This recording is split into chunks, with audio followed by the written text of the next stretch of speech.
하나님의 말씀 창세기 2장입니다.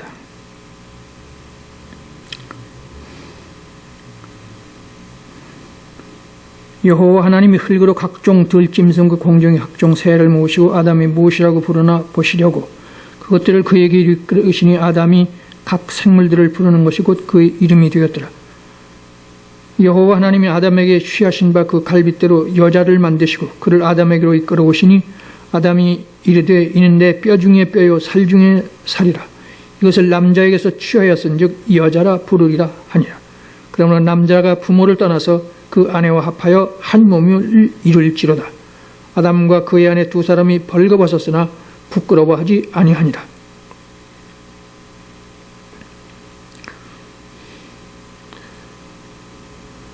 여자가 나무를 본즉 먹음직도 하고 보암직도 하고 지혜를 할 만큼 탐스럽기도 한 나무인지라. 여자가 그 열매를 따먹고 자기와 함께 있는 남편에게도 주매 그도 먹은지라. 이에 그들이 눈이 밝아져 자기들이 벗은 줄을 알고 무화과 나무 잎을 엮어 치마로 삼았더라.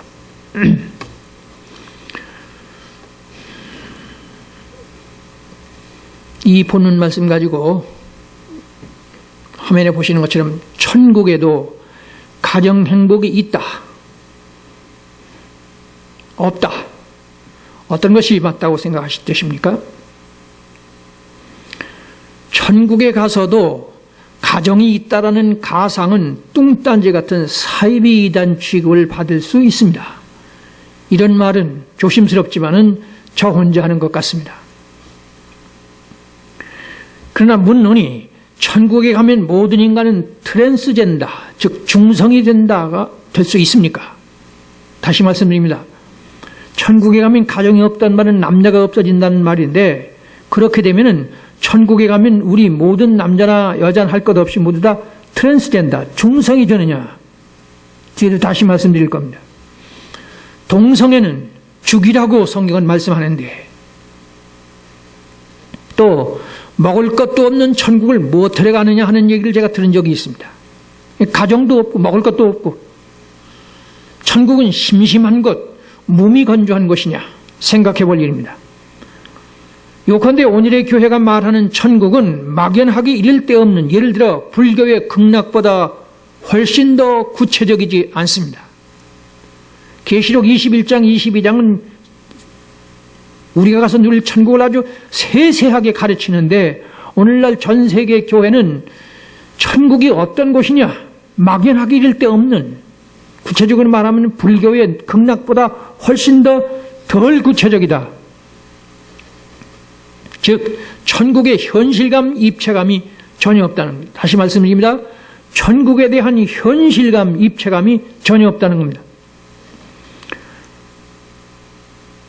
그래서 묻는데, 예를 들어서 우리 어떤 사람이 세계 최대 선진국, 거기가 어딜지 모르지만은 거기 가서 최대의 재벌 지위가 주어지고 그리고 국가 원수의 자리, 대통령 자리가 주어지고 여왕의 자리가 주어지는데 그것에 대해서 무관심하고 현실감이 없고 입체감이 없다? 이거는 기독교 신앙의 대단한 모순입니다.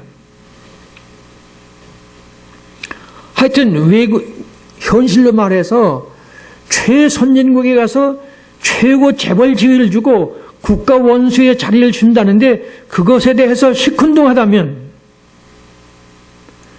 그러면 재벌이 되고 대통령이 되는 것이 저 계시록이 말씀하는 새하늘 새 땅 새 예루살렘 성에서 솔로몬 왕의 영화를 누리는 것, 그것보다 어떤 것이 더 좋은 겁니까?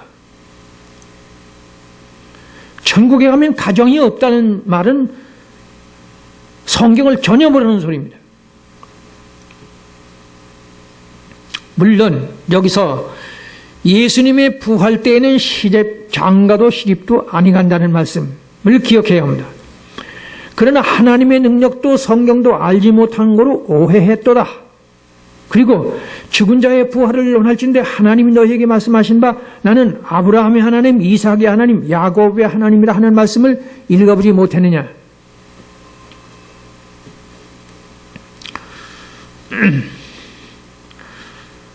이거는 이미 말씀드렸지만은 하나님의 나라에 가서는 장가도 시집도 안 간다는 말은 결코 하나님의 나라에 가면은 남자도 아닌 여자도 아닌 중성이 된다는 말이 우선 절대로 아닙니다. 구체적으로 말하면 하나님의 나라에 가서는 약혼, 파혼, 이혼이 전혀 없고 이 타락한 인간 세상에서 가지고 있던 가정제도나 성적인 부끄러움 같은 것은 깨끗이 없어지고 완전한 자유가 된다는 것. 이거는 긴 설명을 필요로 합니다만 바로 우선 이 사실을 알아야 합니다. 절대로 하나님 나라에 가서는 남자도 여자도 아닌 중성. 우리는 하나님의 형상을 따라 지어졌는데 지으실 때 최초의 인간 창조의 원리가 남자와 여자로 됐습니다. 그러니까 하나님의 형상을 닮은 사람은 하나님의 형상을 닮았다는 말은 남자나 여자나 둘 중에 하나이어야 합니다. 절대로 중성일 수 없습니다. 그리고 아실 것은 뒤에도 말씀드리겠지만은 아브라함은 그두라, 하갈, 사라 세 사람의 아내를 거느렸고 야곱은 네 아내를 거느렸고 그리고 이삭은 리브가 한 사람을 거느렸지만 하여튼 아브라함, 이삭, 야곱의 하나님, 하나님은 너희가 성경에 하나님은 아브라함의 하나님, 이삭의 하나님, 야곱의 하나님이라고 하신 말씀을 읽어본 일이 없느냐? 근데 그 아브라함은 아내가 셋이었고 야곱은 넷이었고 이렇게 아내를 거느린 하나님은 아브라함의 하나님, 이삭의 하나님, 야곱의 하나님 이 말씀을 꺼낸 이유를 아실 겁니다. 부활이 없다는 사두개인들이 와가지고 어떤 여자가 한 집에 시집을 가서 남편이 죽었는데 7째까지 다 죽어서 형제를 다 데리고 살았는데 부활 후에는 누구의 아내가 되겠느냐? 유치하기 이를 데 없는 질문에 예수님이 가르친 말씀은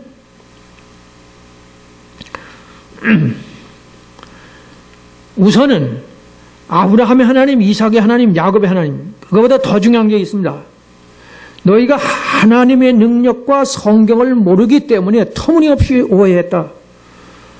자, 하나님의 능력을 우리가 다 안다는 말을 타락한 인간으로 할 수 있습니까? 간단히 말해서 수없이 말씀드렸지만 이 우주가 한 은하계가 떠돌이별이 2천억 개입니다. 2천억 개면 어느 정도냐? 쌀이 5만 가마니를 쌓아놨을 때 그 전체 숫자를 말하는 겁니다. 쌀 5만 가마니면 이 가락동 전체를 차지할 겁니다. 그 중에 쌀 한 톨이 바로 지구입니다. 이렇게 우주는 큽니다. 근데 은하계가 하나뿐이냐? 수조개라고 그럽니다. 말 그대로 무한대입니다. 무한대의 하나님의 능력을 우리는 전혀 모릅니다. 그러니까 결과적으로 성경을 모른다는 뜻입니다. 그러니까 성경도 모르고 하나님의 능력도 모른다. 말 그대로 하나님의 능력을 피조물 인간이 어떻게 합니까? 예수님이 그런 뜻이에요. 그러니까 하나님의 능력을 아느냐 알고만 하는 거냐? 그 세계를 생각해 봤느냐? 그리고 너희들이 가지고 있는 성경을 바로 알고 있느냐? 그걸 안다면 그런 터무니없는 어린아이 같은 질문은 절대로 안 한다. 그 말씀을 전제하고 나서 하나님은 아브라함의 하나님, 이삭의 하나님, 야곱의 하나님 뭐 수없이 많은 말씀드려야지만 일단은 가정을 가지고 있다는 뜻입니다. 두 번째는 하나님은 산자의 하나님이라는 말씀은 인간의 생생한 삶의 현장에서의 하나님이라는 겁니다. 다시 말씀드립니다. 하나님은 산자의 하나님이라는 말씀은 아브라함, 이삭, 야곱의 삶 속에서 구체적으로 역사하셨던 하나님이라는 뜻인데 바꿔 말하면 시체가 된 하나님이 아니고 아브라함, 이삭, 야곱도 그랬지만 인간의 삶의 현장에서 살아있는 시체의 하나님일 수 없다는. 그리고 아브라함의 하나님이라는 말은 죽은 자의 부활을 의논할지인데 아브라함의 하나님, 이삭의 하나님, 야곱의 하나님이다. 그런데 우리는 아브라함은 땅속에 있다고 생각하십니까? 착각입니다. 절대로 아니에요. 아브라함은 낙원에 가 있습니다.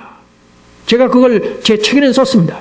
간단히 말해서 누가복음 23장에 나오는 살인 강도가 낙원에 갔습니다. 엄청난 죄악을 저지른 사람 아닙니다. 말 한마디에 낙원으로 갔는데 아브라함 믿음의 조상 하나님이 최초로 선택한 아브라함이 땅속에 있다고요. 낙원에 있습니다. 그래서 예수님께서는 아브라함의 하나님, 이삭의 하나님, 야곱의 하나님 죽은 자의 부활을 말하려면 산자의 하나님이다. 아브라함의 하나님이다. 그런 뜻입니다. 그리고 천사와 같다. 하나님 나라에 가면 천사와 같다. 그 말은, 이 천사라는 말은 절대로 날개 달린 천사가 아닙니다. 천사라는 히브리어는 마라크고 헬라어는 앙겔로스인데, 그 앙겔로스 마라크는, 그거는 바로 성경의 엔젤입니다. 그건 보내심을 받은 사람이에요. 그러니까 간단히 말해서 하나님의 말, 하나님께 하나님의 소명감을 가지고 하나님의 말씀을 전하는 사람이 하나님의 사자고 천사입니다. 하나님 나라에 가면 천사와 같아서 장가도 시집도 안 간다는 말씀이 천사도. 제가 이 말씀을 뭐 자세히 하자면 끝이 없습니다만 간단히 이렇게 하나님의 나라에도 가정이 있느냐 없느냐 그 얘기를 하는데 흔히도 질문을 합니다. 하나님 나라면 장가도 시집도 안 간다. 완전한 오해입니다. 자, 이제 본문, 성경 본문 계시록을 해서 말씀드립니다. 계시록 21장 1절부터 4절. 사실은 제가 이 본문을 읽어야 하는데 이 계시록 21장 22장이 엄청난 설명을 하는 내용입니다만 바로, 자, 성경 저기 보십시오. 또 내가 새 하늘 새 땅을 보니 처음 하늘 처음 땅이 없어졌고 바다도 다시 있지 않더라. 우선 이 바다도 있지 않다라는 말씀을 잠깐 해석합니다. 계시록 4장 7절부터 8절에 보면 수정과 같은 유리바다가 있습니다. 근데 유리바다가 있고 거기에 네 생물이 있습니다.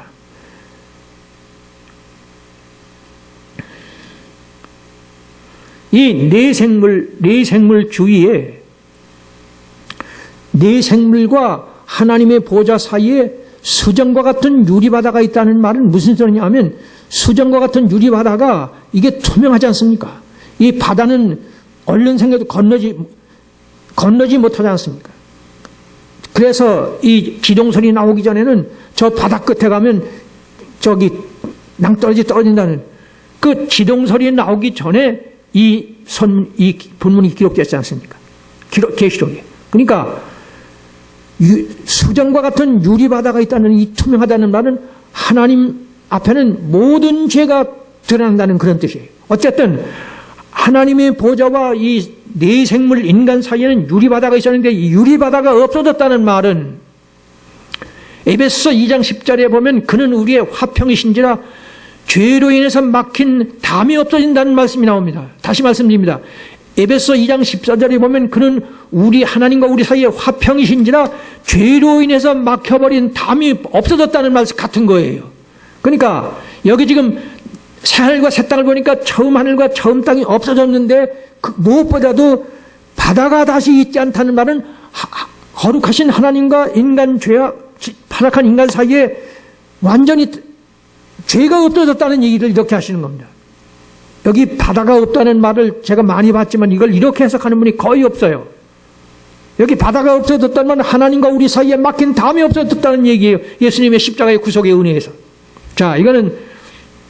그래서 또 내가 보면 거룩한 성 새 예루살렘이 하나님께로부터 하늘에서 내려오니 그 준비하는 것이 신부가 남편을 위해서 단장하는 것 같더라. 다시 말씀드립니다. 내가 보면 거룩한 성 새 예루살렘이 하나님께로부터 하늘에서 내려오는데 그 준비한 것이 뭐라고요? 신부가 남편을 위하여 단장하는 것 같더라. 설명하기 전에 여기서 우선 알아둘 것은 계시록 21장, 22장 전체는 바로 이 1, 2절 신부가 남편을 위하여 단장하는 것 같더라. 이것을 다시 말합니다. 계시록 21장, 22장 전체는 지금 3절에 1, 2절에 내가 보면 거룩한 성 새 예루살렘이 하나님께로부터 하늘에서 내려오는데 신부가 남편을 위해서 단장하는 것 같더라. 그걸 설명하는 겁니다.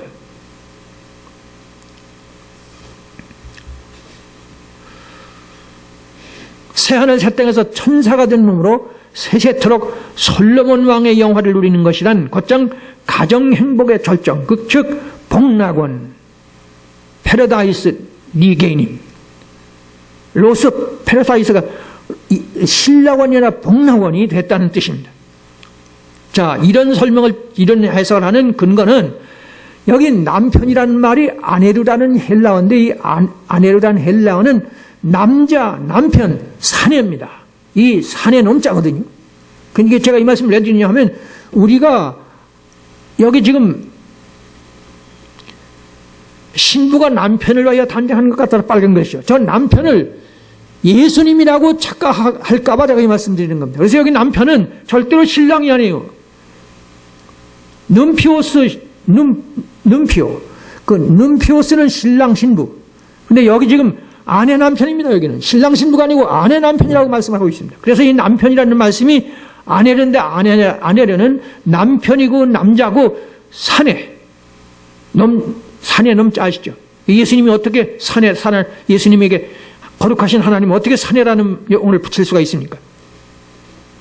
따라서 예수님의 신랑의 뜻은 잘 아시는 마태복음 25장에 예수님이 재림하실 때 열 처녀 중에 기름 준비한 열 처녀에게 신랑이로다 나와서 맞으라 할 때 그 신랑, 재림하시는 예수님을 이렇게 비유로 말씀하는 거지 절대로 남편은 아내려고 또 신랑은 num피오스인데 이렇게 헬라어에서도 구분했지만 예수님을 어떻게 전 세계에 우리가 생각하는 한 가정의 남편이라고 생각할 수 있겠습니까? 그래서 창세기 2장 18절 25절은 아담과 그 안에 두 사람이 벌거벗었지만 부끄러워 아니하니라.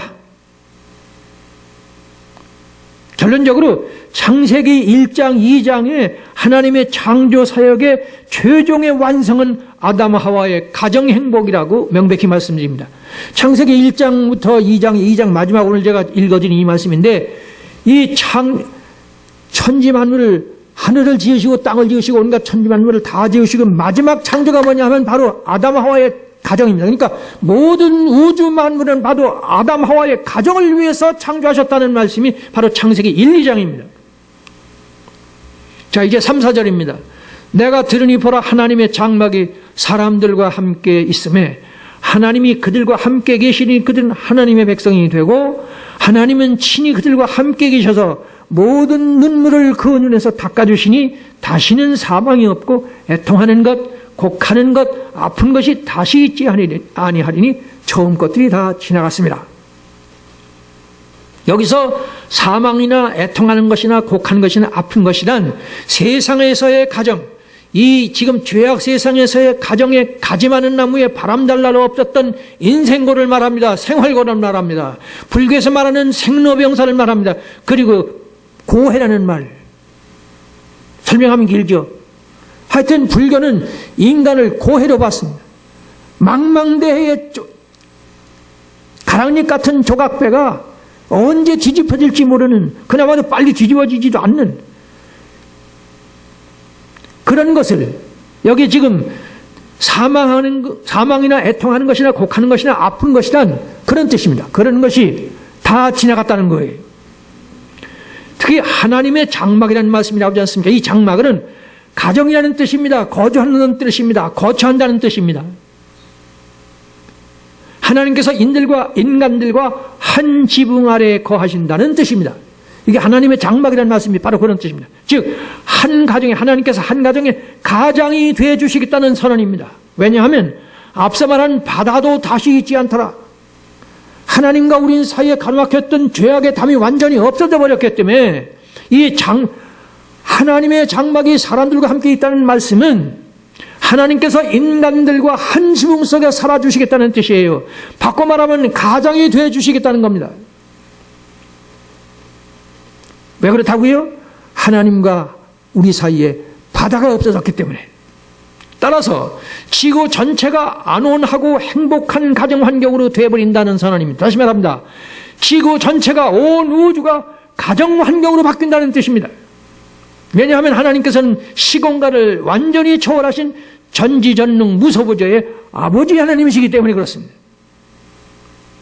따라서 온 우주를 우주선 비행기를 타고 마음대로 새처럼 날아다닌다는 공상이 그 공상이 현실이 된다는 뜻입니다. 왜냐하면 우리가 그때는 예수님의 부활체로 바뀝니다. 우리가 승천할 때는 이 몸이 아니라 완전히 영화로운 몸이 되고 부활체가 되고 그리고 천사가 된다는 뜻입니다. 왜냐하면 앞서 이미 말씀드렸지만은 부활 때에는 하늘에 있는 천사들과 같이 되니까. 그래서 계시록 21장 5절입니다. 보십시오. 성경 보세요. 저 화면 보세요. 보라 내가 만물을 새롭게 하노라. 또 이르시되 이 말은 신실하고 참되니 기록하라. 자, 다시 보세요. 보라 내가 만물을 새롭게 한다는 거예요. 또 이 말은 신실하고 참되니 반드시 기록하라 합니다. 자, 설명은 뒤에 하고, 자, 다시 본문을 잘 보세요. 보라 내가 만물을 새롭게 한다는 말은 무슨 뜻이냐? 재창조한다는 뜻이 아닙니다. 재창조하지 않고 새롭게 한다는 뜻이에요. 그래서 이르시되 이 말은 신실하고 참되니 반드시 기록해라. 아주 당부하는 겁니다. 왜냐하면 재창조가 아니고 새롭게. 그래서 헬라어의 카이노스, 파스, 포예요. 그래서 카이노스는 말은 새롭다는 뜻이고, 여기 파스는 올생입니다. 그리고 여기 포에오는 메이킹인데 I'm making, 영어로 그렇게 해석합니다. 그래서 카이노스는 재창조가 아닙니다. 리크리에이션이 아니에요. unused, 써보지 않았다는 뜻이에요. unknown, 잘 몰랐다는 뜻이에요. 또 new covenant, 새로운 계약이라는 뜻입니다. 여기 지금 내가 만물을 새롭게 한다는 뜻은 제가 사전을 보고 하는 소리입니다만은 뉴 카버넌트입니다. 절대로 우리 인간을 재창조하지 않습니다. 천지 만물을 다시 창조하는 거 아니에요. 창세기의 1, 2장이 그것처럼 재창조하는 게 아니라 뉴. 카이노스라는 말은 그런 뜻입니다.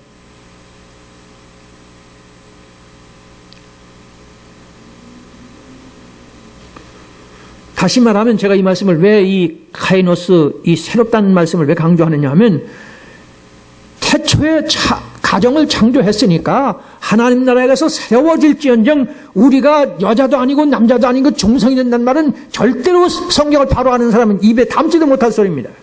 중성하시죠, 중성.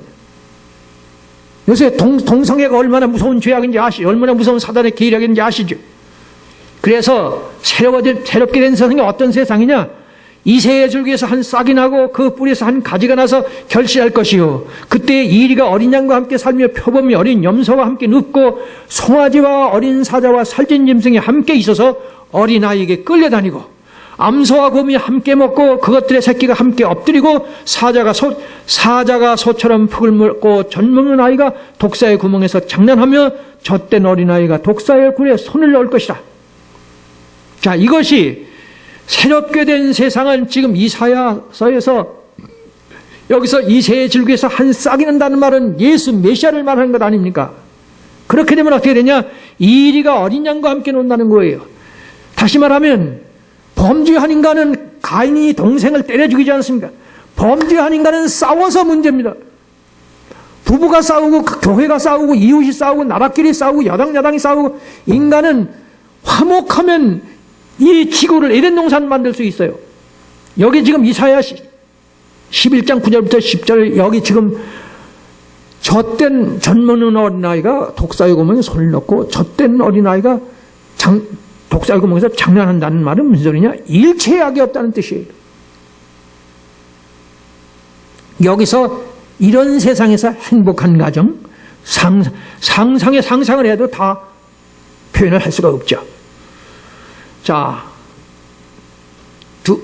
다시 확인하지만 에덴 동산의 창조 목적은 오직 한 가지입니다. 아담 하와의 가정 행복을 위해서 천지 만물을 지으셨다고 창세기 1, 2장을 바로 읽으면 그렇게 결론을 내릴 수밖에 없습니다. 여호와 하나님이 땅의 흙으로 사람을 지으시고 생기를 그 코에 풀어놓으시니 사람이 생명이 되니라. 여호와 하나님이 동방의 에덴의 동산을 창조하시고 그 지은 사람을 거기에 두시니라. 여호와 하나님이 그 땅에서 보기에 아름답고 먹기에 좋은 나무가 나게 하시니 동산 가운데에서 내는 생명나무와 선악을 알게 하는 나무도 있더라. 긴 설명 못합니다마는 육신의 양식이 이게 지금 생명나무라는 말, 선악을 알게 하는 나무, 이 생명나무라는 말은 육신도 영도 영생이 한다는 뜻이고 선악을 알게 하는 나무니 한마디로 말해서 계명을 주신 하나님의 계명, 육신의 모든 양식이 있는가 하면 하나님의 말씀, 계명도 있다는 뜻입니다.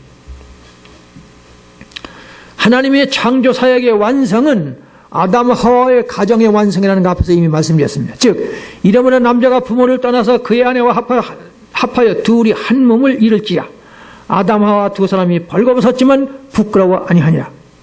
그런데 저 아담 하와의 가정 완전한 행복을 깨버린 사건이 뭐냐? 바로 저 아담 하와의 범죄 사건입니다. 즉 창세기 3장 1절부터 6절에 그들의 눈이 밝아져서 자기들이 벗은 줄을 알고 무화과 나무 잎을 엮어 치마를 삼았더라고 그러는데 필히 확인해야 합니다. 어째서 아담 하와는 범죄한 후에 하필 하체부터 가리고 있었을까요?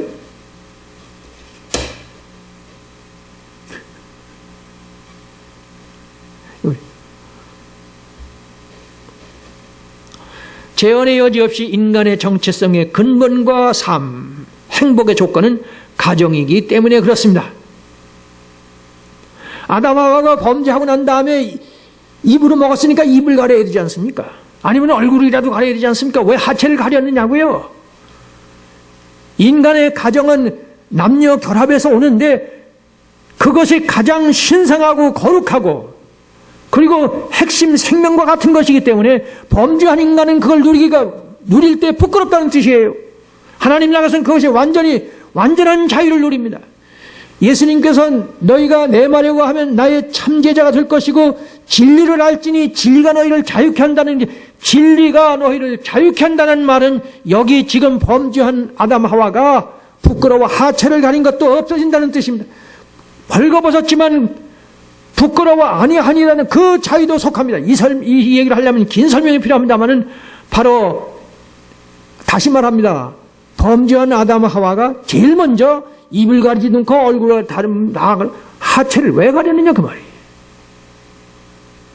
범죄하는 인간은 전체 하나님 천지만물을 지으시고 마지막에 너희들의 가정을 위해서 천지만물을 지었는데 너희들이 범죄했기 때문에 이제는 이것을 자유롭게 누리지 못한다는 그런 뜻입니다.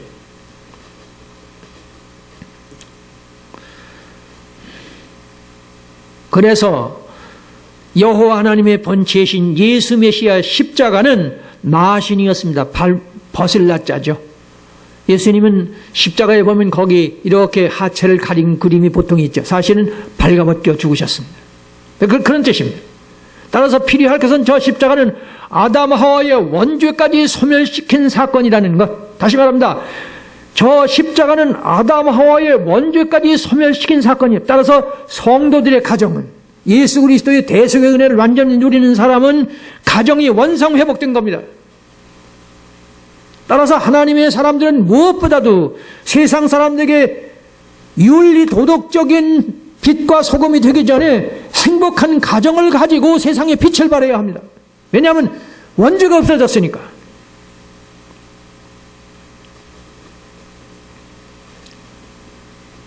하나님의 장막에 거할 수 있는 자격이 주어졌기 때문입니다. 그래서 알아둘 것은 하등동물들은 짝짓기의 본능은 있지만 암수의 공동생활 즉 가정이란 있을 수 없습니다.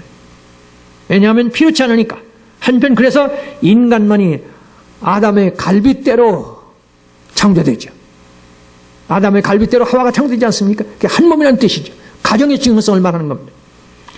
자, 그 다음에 알아야 할 것은 솔로몬의 영화를 누리는 것이 바로 천국입니다. 가정입니다. 그 성은 해나 달의 비침이 쓸데없으니 이는 하나님의 영광이 비치고 어린 양이 등불이 되심이라. 그 빛 가운데 다니고 땅의 왕들이 자기 영광을 가지고 그리로 들어가리라. 계시록 21장 24절의 말씀입니다.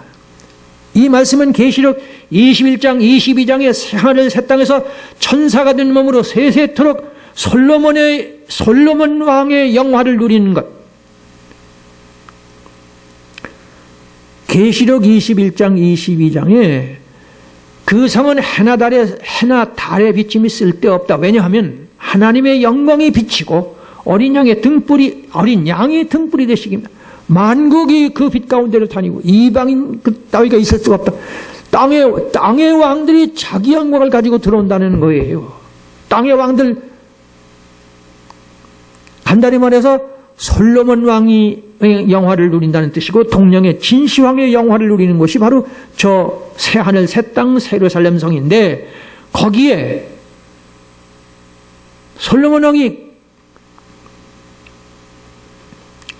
솔로몬 왕은 후비가 700이요 비빈이 300명이라 그의 여인들이 왕의 마음을 돌아서게 하였더라. 솔로몬 왕에게 가정이 없었단 말이 있을 수가 있습니까? 진시황이 가정이 없었단 말을 할 수가 있는 겁니까? 그래서 예수님께서도 솔로몬의 이 모든 영광으로도 입은 것이 이 꽃 하나만 갖지 못했다. 솔로몬의 영화, 예수님이 직접 언급하신 말씀입니다. 새하늘, 새 땅, 새 예루살렘 성에 가서 우리는 솔로몬 왕의 영화를 누린다는 가정이 있다는 말씀의 결정적인 증거죠. 인류 역사상 인간 영화의 극치를 누린 왕은 솔로몬이라는 것은 전체 인류가 인정하는 사실 아닙니까? 그러면 저것들이 계시록 21장의 새하늘 새 땅에서 천사가 된 몸으로 세세토록 솔로몬 왕의 영화를 누리는 것과 솔로몬 왕이 누리는 영화하고 우리가 하나님 나라에 가서 새하늘 새 땅에서 누리는 그 영화가 비교가 될 수 있느냐 그 말이에요. 자, 네 번째, 남녀 결합의 거룩성은 곧장 예수 메시아의 탄생과 직결되기 때문입니다. 자세히 보세요. 남녀 결합의 거룩성은 곧장 예수 메시아의 탄생과 직결된단 말이에요. 남녀 결합이 없으면 예수님이 탄생하지 않았을 것 아닙니까? 마리아, 요셉이 없는 마리아, 우리가 메시아 탄생을 상상할 수 있습니까?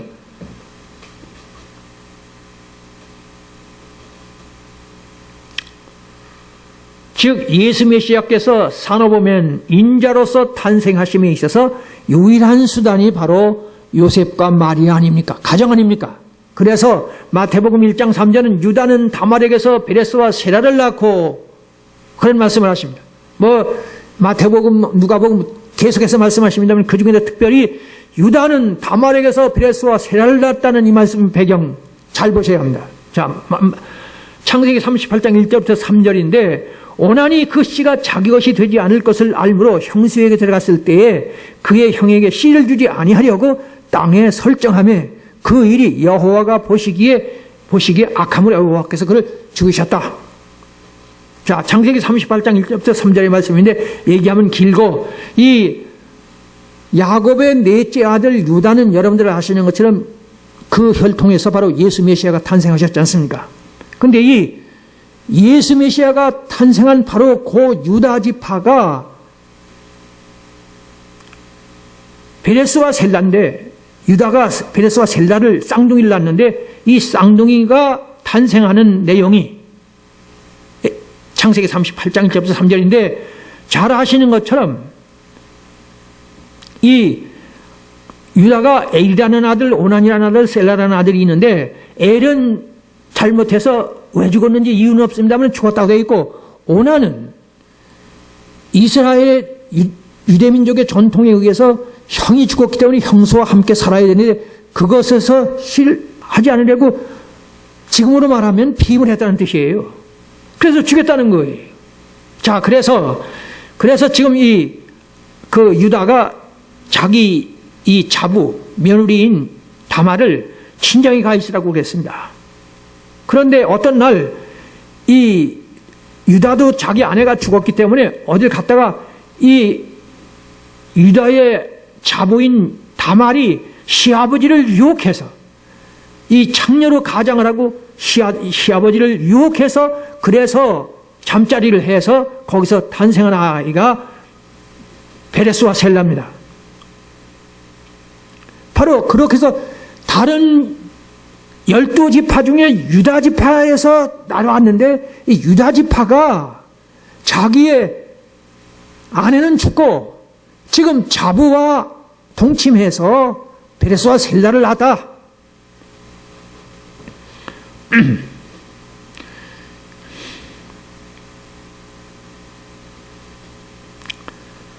요컨대 이것은 인간 윤리 도덕을 초월한 영적인 신비적 진리를 말씀하고 있는 겁니다.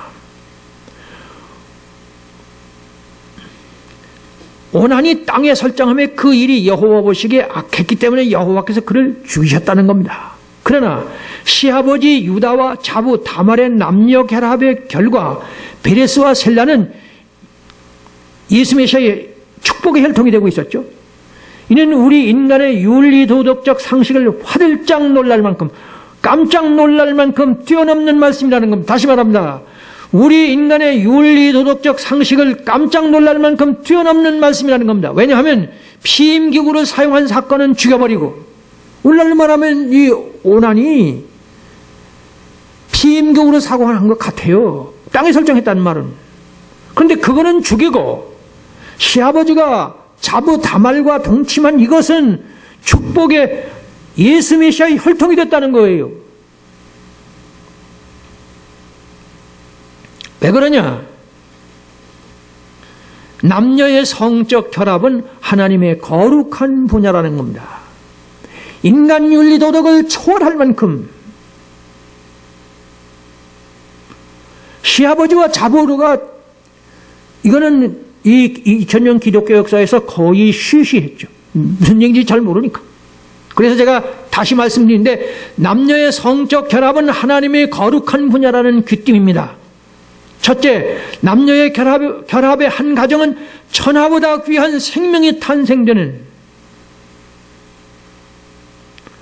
태초에 인간을 창조하실 때 그때 인간을 창조한 그것을 그러니까 인간이 하나님의 창조 사역에 동참하는 것이 바로 남녀 결합이기 때문에 우리 인간 개념으로는 인간 윤리도덕적 개념으로는 있을 수가 없지 않습니까? 피임을 꼭 오늘날 피임을 그걸 죄라고 정죄하기보다는 어쨌건 오난이라는 이 아들은 그냥 오늘날로 말하면 피임을 했는데 죽였어요. 근데 시아버지가 며느리와 동침한 것은 바로 12지파 중에 유다지파 아닙니까? 무슨 말씀을 드리는지 아실 겁니다.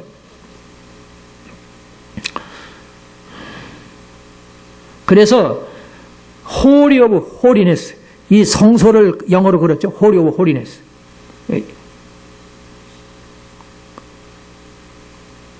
카도시라. 예, 바로 그렇게 말하는데 이 남녀 결합의 그것은 인간 윤리 개념의 도덕적 개념을 완전히 초월한 거룩한 분야라는 거예요. 또 한 가지는 가정을 하나님의 성조, 가정을 우리가 누리는 이 가정을 하나님의 성조, 성전만큼의 거룩성을 보존하는 유일한 수단은 남녀의 성적 결합의 거룩성. 이 가정은 우리는 생각하기에 평범한 하나의 가정이라고 생각하지만 성경은 예루살렘 성전의 지성소의 성소만큼 똑같진 않지만은 그렇게 거룩한 분야로 생각하신다. 그래서 오늘날 비임하는 것은 죽이고 우리의 윤리 개념으로는 자부가 어떻게 아들과 시아버지가 어떻게 자부와 잠자를 합니까? 바로 그것이 유다지파였다는 것. 제가 말을 잘 못합니다. 그래서 공자의 남녀 칠세의 부동석은 어디서 배웠을까? 공자가 이것을 어디서 배웠을까요? 다름 아닌 위에 말한 아담 하와의 범죄 이후의 본능이기 때문에 그렇습니다. 공자가 남녀 칠세 부동석을 가르쳤는데 공자가 그것을 누가 가르쳐 줬느냐고요? 왜 그런데 이 남녀 칠세 부동석 위에 이 성경적인 개념과는 전혀 엉뚱합니다. 왜 그러냐? 공자도 타락한 본능을 가지고 있었기 때문에 그렇습니다. 그러나 잊지 말고 예수 그리스도의 대속의 은총은 무엇보다도 인간의 죄를 소멸시키고 사멸시키는 것이라는 것. 따라서 남녀 칠세 부동석 따위는 사단에게 속한 저주일 뿐이라는 말이 맞습니다. 남녀 칠세 부동석 따위의 윤리 개념은 사단에게 속한 저주일 뿐이라는 말이 맞단 말입니다. 그리고 잊지 말 것은 천국에서의 가정 행복을 말할 줄 모르는 신앙은 천국에서의 가정 행복까지를 말할 줄 모르는 신앙은 예수 그리스도 안에서의 구원의 확신이 없거나 희미하다는 결론이 됩니다. 그래서 다섯 번째는요. 보세요. 신랑이 상한 자는 선민의 총회에 들어갈 수가 없다고 신명기 23장 1, 2절에서 말씀합니다. 잘 보세요. 신랑이 상한 자는 선민의 총회에 들어갈 수가 없다. 밑에 보세요. 고환이 상한 자나 음경이 잘린 자는 여호와의 총회에 들어오지 못하리라. 사생자도 여호와의 총회에 들어오지 못하리니 10대까지 여호와의 총회에 들어오지 못하리라. 여기 지금 고환이 상한다는 말이 무슨 뜻입니까? 음경이 잘린다는 말씀이 무슨 뜻이겠습니까? 잘 아시죠? 성적인 불구자는 하나님의 총회에 못 들어온다는 뜻이에요. 이 총회라는 말 히브리어는 카할인데 이 카할은 하나님께 제물을 드릴 수 있는 모든 남자의 뜻입니다. 하나님께 제물을 드릴 수 있는 하나님이 인정할 만한 모든 남자의 뜻이에요. 선민 이스라엘 전체를 뜻하는 뜻입니다.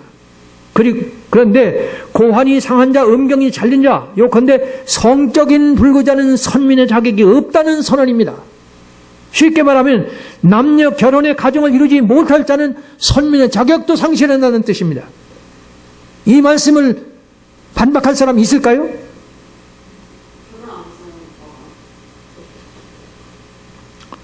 여기서 주의할 것은 정상적 남자로서 고환이 상한 자, 그리고 음경이 잘린 자라는 말은, 이 말은 매우 희귀한 예입니다. 다시 말하면 대한민국 5천만 명 중에 한두 사람도 찾기가 어려울 겁니다. 제 일생에 한 사람도 성부자는 본 기억이 없습니다. 아주 극히 드물어요. 근데 이 말씀을 왜 굳이 꺼냅니까? 뭐 때문에 이 말씀이, 인간 중에 고환이 상하거나 그리고 음경이 잘린 자라는 말은 이건 극히 드물어요. 거의 찾기가 어렵습니다. 근데 성경에 이런 사람은 총회에 못 들어온다는 말씀, 하나님 나라에 못 들어온다는 뜻이에요. 총회는 오늘날 우리 기독교에 한 성결교회 총회가 같은 뜻인데, 카할이라는 말은 하나님께 제물을 못 드린다는 저주 아닙니까? 저주받았기 때문에 고환이 상한 자나 음경이 잘린 자는, 성불구자는 하나님 나라 새하늘 새 땅 새루살렘 성에 들어갈 자격이 없다는 뜻이에요. 제가 얘기합니까? 하나님 나라에 가정이 있단 말이에요.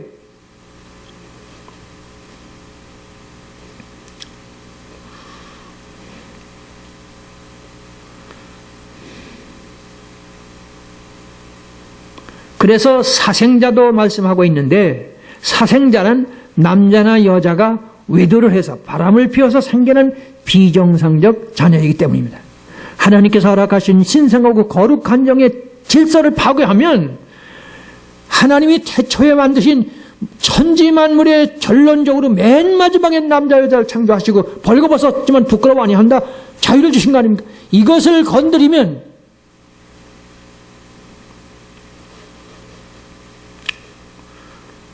이것을 파괴한 사람은 천국에 절대로 들어가지 못한다. 잊지 말 것은 살인 강도도 들어갔지 않습니까? 살인 강도도 들어갔어요. 살인 강도는 내가 오늘 나와 함께 잘 아시죠? 앞에서 말씀 이미 드렸잖아요. 그래서 믿음의 조상 아브라함은 아내가 앞에서 말씀드린 셋이었습니다. 사라, 하갈, 그두라였고, 야곱도 4명의 아내를 말씀합니다. 물론 이삭은 리브가 한 사람이었지만, 그리고 노아의 방주에는 잊지 마세요, 이거. 노아의 방주에는 아브라함도 부부가 들어갔고 아들들 셋도 부부가 들어갔습니다. 그리고 모든 생물들이 쌍쌍이 들어갔습니다. 그리고 그 노아 방주는 바로 제가 제 책에 자세히 썼습니다만은 바로 노아 방주는 정확한 교회를 말하는 겁니다. 그래서 마지막으로 예수 메시아의 최초의 표적과 기사가 갈릴리 가나의 혼인잔치의 맹물을 포도주가 되게 하심이라는 것, 요한복음 2장 1절부터 10절에 나온 말씀. 다시 보세요.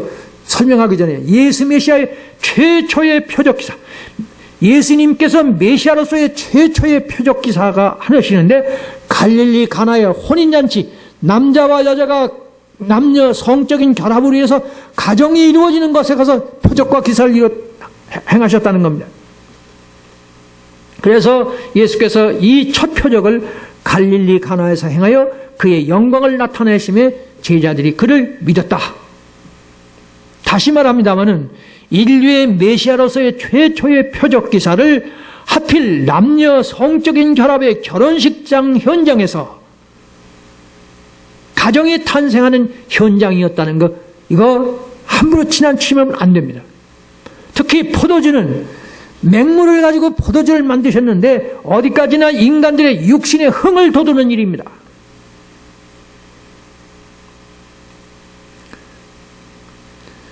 포도주는 없어도 결혼식을 할 수 있지 않습니까? 그런데 이 맹물을 가지고 포도주를 만드셨다는 거, 그나마도 인자로서의 메시아로의 최초의 표적 기사를 남녀가 성적으로 결합해서 한 가정을 이루는 거기 가서, 포도주는 생명을 그거 없어도 생명이 왔다 갔다 하는 거 아니지 않습니까? 그런데 이 아주 대단히 중요시해야 하는, 주목해야 할 말씀입니다.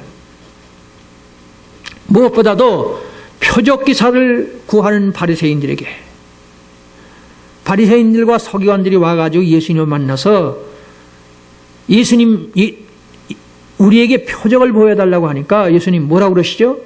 악하고 음란한 세대, 악하고 음란한 세대가 표적을 구하지만 선지자 요나의 표적밖에는 보일 표적이 없다. 악하고 음란한 세대가 표적을 구한다고 책망하신 겁니다. 표적을 그만큼 경계하셨다는 얘기죠.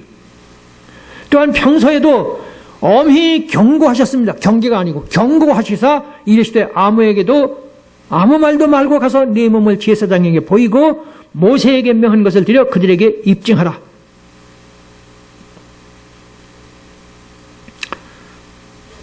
문둥병자를 고치시고 난 다음에 여러분 예수님께서 기적을 행하셨다.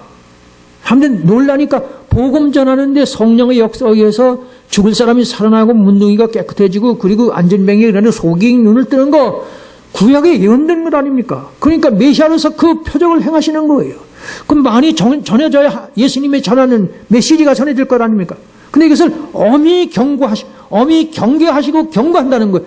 아무에게도 말하지 말라는 거예요.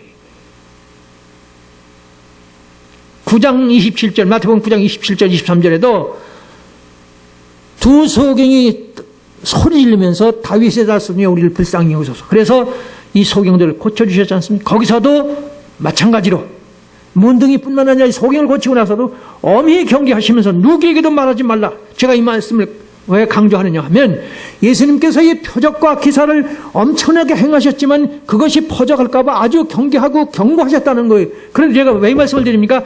맹물이 순식간에 포도주가 되는 것은 요술과 마술 같은 사건이에요. 앞에서 이미 말씀드렸지만 포도주는 인생 삶의 생명의 절대적인 필요 요소는 아닙니다. 안 해도 됩니다.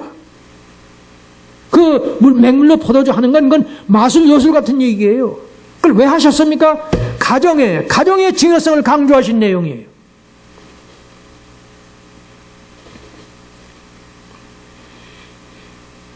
여기서 필히 거론되어야 할 것은 타 종교에 비해서 성경은 남녀 결혼과 가정을 축복의 근원으로 계속해서 가르친다는 겁니다. 특히 메시아 혈통의 가정을 대단히 중시해서 절대적 신성으로 계속해서 그래서 신약 성경과 복음서의 시작인 마태복음 1장은 아브라함과 다윗의 자손 예수 그리스도의 계보라.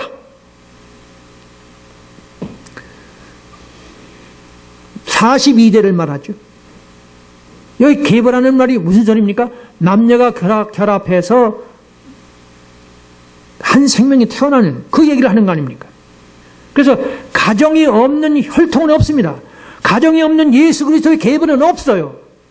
다시 말합니다. 아브라함과 다윗의 자손 예수 그리스도의 계보라고 하는데 가정이 없는 혈통이나 예수님의 계보는 있을 수가 없다고 말이에요. 이걸 강조하고 싶습니다. 마태복음 1장 1절은 아브라함과 다윗의 자손 예수 그리스도의 계보라고 말씀하시는데 거기 가정을 떠나면 예수님의 혈통이고 계보가 없다고 말이에요. 두말하면 잔소리 아닙니까? 그래서 누가복음 23장 같은 말씀입니다만은 3장 23절부터 38절은 그 위는 에노스요, 그 위는 셋이요, 그 위는 아담이요, 그 위는 하나님이시라. The son of Adam, the son of God. 그러니까 하나님의 보좌와 직통했다는 얘기예요. 예수 그리스도의 계보, 예수 그리스도의 혈통은 하나님의 보좌와 직결됐다는 얘기예요. 다시 말합니다. 예수 그리스도의 계보는 가정이 없고는 없어요. 마태복음에 42기대가 나옵니다만 모두는 가정에서 태어난 걸 말하는 겁니다. 앞서 베레스와 셀라 얘기했지 않습니까? 유다 혈통 얘기했지 않습니까? 특히 에노스는 가인의 후손들에 대한 비교급으로 말씀하고 있다는 것입니다. 무슨 소리냐? 에노스는 가인이 아벨을 죽이고 아벨이 죽으니까 다시 주신 게 셋 아닙니까? 셋이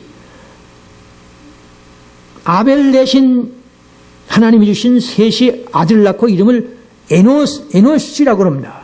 그게 뭐냐 하면 너는 죽을 수밖에 없는 존재라는 그런 뜻이에요. 제가 무슨 말씀드리냐면 창세기 4장에는 가인의 혈통이 나오고 창세기 4장 25절 이하부터 5장은 아벨의 혈통이 나오는데 창세기 4장 제가 긴 말씀 드릴 사이가 없지만은 거기서 벌써 바벨탑을 쌓습니다. 가인의 후손들이. 시간이 없어 말씀 못 드립니다만 바벨탑을 쌓고 다시 말하면 오늘의 이 인류의 문화 문명을 시작합니다. 근데 아벨의 후손은 무슨 얘기를 하느냐?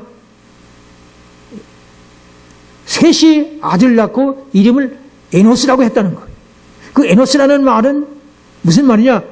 에노시, 히브리어로 에노시인데 영어의 몰틀맨이에요. 죽을 수밖에 없는 존재입니다. 그러니까 아들 낳고 그 이름을 짓는데 제 이름 다 사람이 나오면 그 뜻 있는 이름을 짓지 않습니까? 저는 밝을 명자 이 진화발전자 씁니다만은 뜻이 있지 않습니까? 근데 이 셋이 아들 낳고 이름을 에노시라고 했는데 그 말은 너는 죽을 수밖에 없는 인간이다. 거기 시작이란 말이니까 거기서 할렐루야가 나옵니다. 구원의 하나님을 찬양했다는 말씀이 나와요. 그래서 이 아벨의 후손은 에노스로부터 시작돼가지고 그래서 300년 동안 동행해서 하나님과 동행해서 승천한 에녹이 나오죠. 그 다음에 969세를 산 무드셀라가 나오죠. 그리고 라멕이라는 후손이 나옵니다만 777세를 삽니다. 이 땅에 사는 동안도 우리 오늘날로 말하면 물과 성령을 거쳐 완전한 삶을 살았다는 거예요. 휴거는 이미 에녹부터 시작됐습니다. 그리고 969세가 산 인류 역사 제일 장수한 사람 그 무드셀라는 이 땅에서 장수하는 뜻이에요. 그러니까 풍성한 삶을 살고 완전한 삶을 살고 휴거하는 삶을 살았습니다. 누가요? 셋의 아벨의 후손들. 그런데 가인의 후손은 뭐라고요? 바벨탑을 이미 쌓고 있어요. 그 얘기하면 길어서 못합니다. 하여튼 오늘의 문화문명을 만들고 있는데 가인은 아벨은 영생 휴거를 누리고 장수하고 그리고 완전한 삶을 산다고 되어 있습니다. 제가 이 말씀을 왜 꺼내느냐 하면 여기에 지금 가인과 아벨의 후손을 창세기 4, 5장에 그 낳고 하는 얘기가 왜 하느냐? 혈통을 얘기하는 가정 혈통에서 이렇게 축복의 후손들이 태어나고 가인의 후손에서는 저주의 후손이 태어났다는 가정이 없는 혈통은 없다. 그 말을 제가 강조하는 겁니다. 그리고 마지막으로 주의할 것은 타 종교의 창시자 중에는 그 혈통을 한 사람도 얘기하지 않아요. 공자석가 마음에서 혈통을 얘기하는 거 보셨습니까? 이렇게 자세하게 뭘 얘기하는 겁니까? 가정이 그렇게 중요하고 그 가정에서 태어난 혈통이 그렇게 중요하다는 얘기예요. 혈통을 중시하면 가정이 중요하다는 얘기예요. 제가 지금 무슨 얘기합니까? 새하늘 새 땅 예루살렘 들어가서도 가정 행복이 있다는 것을 강조하는 겁니다. 이런 것들을 놓치면 성경의 핵심과 진수를 놓친다는 뜻이 됩니다. 특히 혈통은 가정과 남녀 결합이라는 것을 대전제로 하고 있기 때문입니다. 결론적으로 천국에도 앞에서 오늘 제목입니다. 천국에도 가정 행복이 있느냐 없느냐 생각해 보셔야 돼요. 먹는 것도 없는 천국을 못하리가 하느냐? 몸이 건조한 심심한 몸이 건조하다는 말 아시죠? 따라서 참으로 물과 상문으로 거듭난 사람의 구원의 확신의 사람은 천국의 현실감, 입체감이 꿈에서조차도 확연하다는 겁니다. 그래서 제가 다른 강좌에서도 말씀드렸지만 이거 보십시오.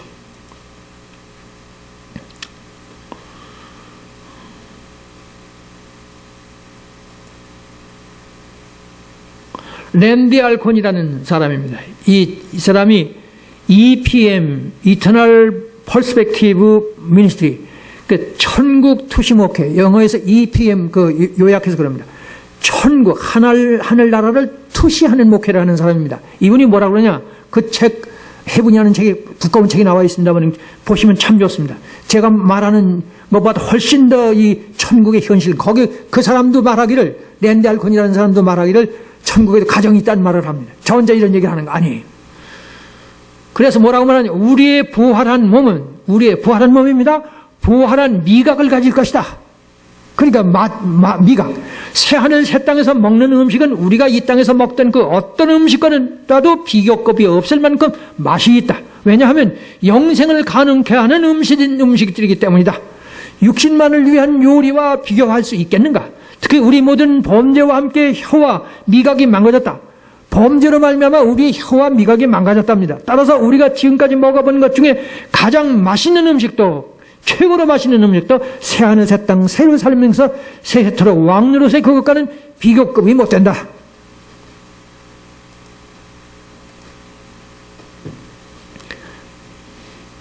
그러니까 천국에 가서 가정 행복을 하나님이 빼앗겠습니까? 말이 안 됩니다. 이거는 언어도 아니에요. 최종 결론은 천국으로 이민 갈 준비할 그날이 점점 다가오고 있다는 사실을 믿으시기를. 다시 말합니다.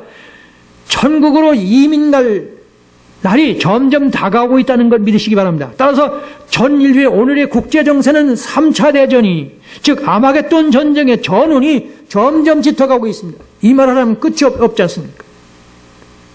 제가 이래서 마지막 결론은 늘 이렇게 합니다. 기도를 바로 드리셔야 합니다. 예수님께서 주기도문에 가르칠 때 하늘에 계신 우리 아버지시여 이름이 거룩히 여김을 받으소서,